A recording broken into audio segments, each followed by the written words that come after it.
வணக்கம். ராசி கற்களை பற்றி பார்ப்போம். ராசிகள் 12, கிரகங்கள் 9. இந்த 9 கிரகங்களும் தன்னுடைய கதிர்வீச்சுக்களை பூமியில் செலுத்தி கொண்டே இருக்கும். அக்கதிர்களை பூமியில் உள்ள எல்லா உலோகப் பொருட்களும், மரங்கள், மலர்கள், கற்கள், உயிருள்ளவை, உயிரற்றவை என எல்லாம் ஈர்த்து வைத்துக் கொள்ளும். எந்த ராசியின் கதிர்வீச்சு குறைவாக உள்ளதோ அந்த ராசியின் கதிர்வீச்சை எடுத்துக்கொண்டால் குறை சரி செய்யப்பட்டு வாழ்வில் நிறைவு ஏற்படும். ஆனால் ஏற்கனவே அளவுக்கு அதிகமான கதிர்வீச்சை வெளியிட்டுக் கொண்டிருக்கும் அதே கதிர்வீச்சை மீண்டும் எடுத்துக்கொண்டால் அளவுக்கு அதிகமானால் அமிர்தமும் நஞ்சு என்பது போல் அதன் விளைவுகள் எதிர்மறையான பலன்களை தர வாய்ப்புள்ளது. ராசி அதிபதிக்கு என்று சில கற்கள் உண்டு. அந்த கற்கள் எல்லோருக்கும் ஒத்துப்போவது இல்லை. உதாரணத்திற்கு மிதுன லக்னம், கன்னி லக்னத்திற்கு பாதகாதிபதி குரு. இந்த லக்னக்காரர்கள் தனுசு, மீன ராசியில் பிறந்திருந்தால் ராசி அதிபதி குருவாக இருப்பார். அந்த குரு பகவான் ஆட்சியாகவோ உச்சம் பெற்றோ இருந்துவிட்டால் அவர்கள் குருவுக்குரிய மஞ்சள் புஷ்பராக கல் அணியக்கூடாது.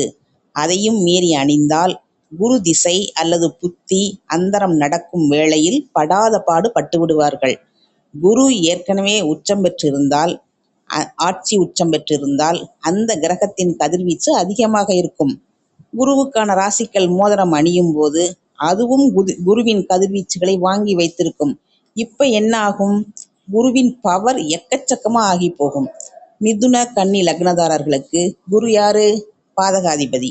அப்போ அவர் திசை வரும்போது அவங்கள வச்சு செஞ்சிருவாரு. அதுதான் மேட்ரு. அதனால குரு ராசியில பிறந்தவங்களுக்கு மிதுன, கன்னி லக்ன அமைப்பு இருந்தா அவங்க குருவோட ராசிக்கல்லை அணியக்கூடாது. சுய ஜாதகத்தை ஆராய்ஞ்சு பார்த்துட்டு அப்புறம்தான் ராசிக்கல்லை உபயோகப்படுத்தணும்.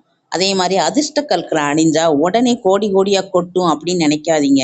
நமக்கு எந்த கதிர்வீச்சு தேவையோ அந்த திசை நடக்கும்போது அல்லது அந்த கல்லை அணிஞ்சா ஓரளவுக்கு நற்பலன்கள் கிடைக்கும். ஏன்னா ஒரு குறிப்பிட்ட கிரகத்துக்கான திசை நடக்குதுன்னு வச்சுக்கிடுவோம்.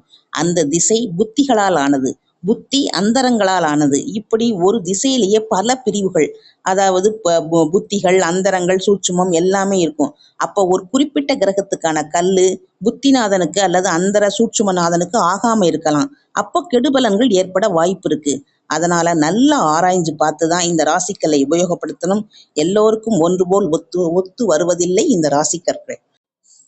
ராசி முறைப்படி தங்களுக்கு பொருத்தமான கற்களை அணிபவர்கள் பிரச்சனைகளை சந்திப்பார்கள். ஏனெனில் அவர்கள் பிறந்த லக்னம் வேறாக இருக்கும். இதை முக்கியமாக கவனிக்க வேண்டும். பிறந்த லக்னத்தின் அடிப்படையில் தான் நவரத்ன கற்களை தேர்ந்தெடுக்க வேண்டும்.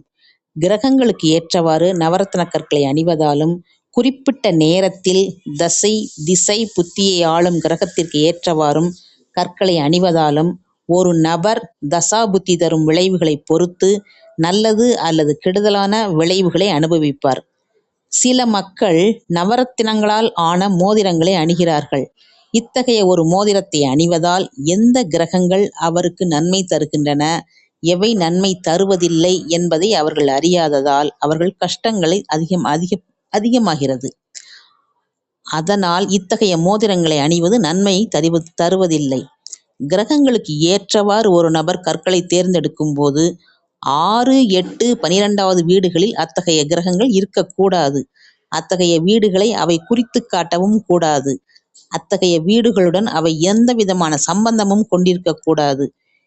அப்படி இருந்தால் அவர்கள் கெடு பலன்களை அனுபவிக்க வேண்டியிருக்கும். நவரத்ன கற்கள் பாதகாதிபதியை குறித்து காட்டுபவையாகவும் இருக்கக்கூடாது.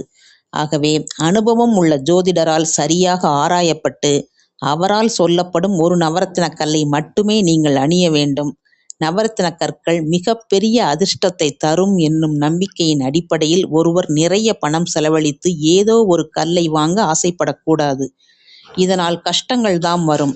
ஒருவருக்கு அதிக அதிர்ஷ்டத்தை கொண்டு வந்த கல் மற்றொருவருக்கும் அதே அதிர்ஷ்டத்தை தராது. நவரத்ன கற்களை சரியான முறையில் உபயோகிப்பது பற்றி கீழே கொடுக்க நான் மேற்கொண்டு கூறுகிறேன்.